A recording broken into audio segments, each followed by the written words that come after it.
nem a baba-ovo, nem a puxa-saco, nem a idólatra dele dessa vez conseguiu defender. A fala do Lula foi tão absurda em relação ao que está acontecendo na faixa de Gaza, fazendo a comparação do que está acontecendo lá com o que aconteceu na Segunda Guerra Mundial, onde o Hitler massacrou milhões de judeus. Nem a defensora do Lula dessa vez conseguiu passar pano para ele.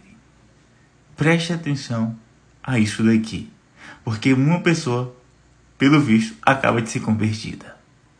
Vamos ouvir a análise agora do Cristiano Vilela e da Amanda Klein aqui no Jornal da Manhã. Amanda, queria que você falasse um pouquinho, bom dia antes de mais nada, boa semana para você, queria que você falasse um pouquinho sobre a declaração do presidente Lula, o que ele quis dizer, o que ele não quis dizer, sobre o que ele quis falar, sobre o que ele não quis falar e as consequências, especialmente do que ele disse a respeito da ação de Israel na faixa de Gaza e as consequências disso, conforme a Soraya trouxe agora para a gente.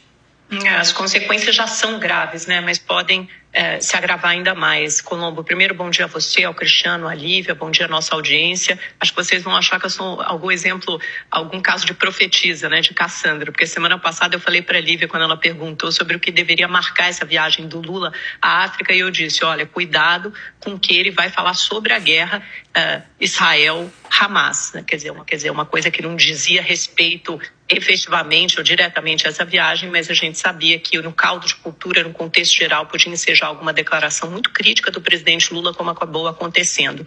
Olha, eu acho que ele realmente cruzou essa linha vermelha. É inadmissível qualquer comparação com o que acontece em Gaza, em que pese todos os absurdos, as atrocidades, a matança. Você pode até falar em limpeza étnica, você pode falar em crimes de guerra cometidas pelo governo Netanyahu, com subtons de genocídio. Agora, comparar o que acontece em Gaza, que foi uma reação a um ataque terrorista do Hamas, que deixou mais de 1.000 judeus mortos, sequestrou outros 200, entre eles mulheres e crianças, ao que aconteceu no Holocausto, na Alemanha nazista, que sem nenhuma provocação, 6 milhões de judeus foram mortos em escala industrial, de forma coordenada e deliberada, em campos de concentração, campos de extermínio, perseguidos em toda a Europa, onde houvesse nazismo, havia a intenção deliberada de destruir um povo, sua memória, sua etnia, sua dignidade, em roubar suas posses, seus pertences.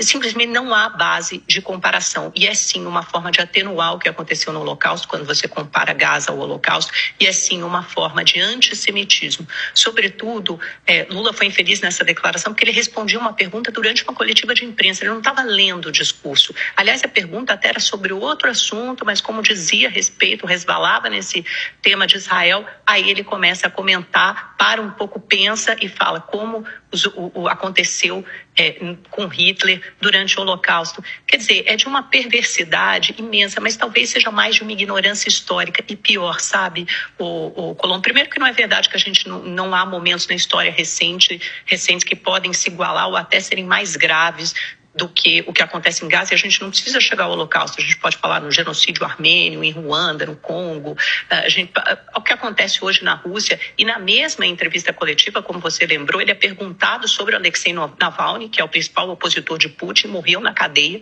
ele estava na Sibéria, que já pode ser considerado um campo de concentração, submetido a temperaturas extremas, no inverno, menos 40 graus Celsius, isso por si só já é uma tortura imensa, física e psicológica, e ele não sabia dizer se Putin poderia ser responsabilizado pela morte de Navalny. Então, olha como a ideologia está presente no modo de raciocínio de pensar do presidente Lula. Ele não critica nem condena Putin, mas ele é rápido o suficiente em criticar um governo de extrema-direita em Israel, que merece, sim, repreensões, reprimendas, mas não merece essa comparação, porque aí você coloca o povo judeu como se fosse um ator maligno e como se fosse responsável inteiro por essa matança, sendo que o Netanyahu é alguém bastante impopular no próprio país e vinha contando com vários protestos contra ele.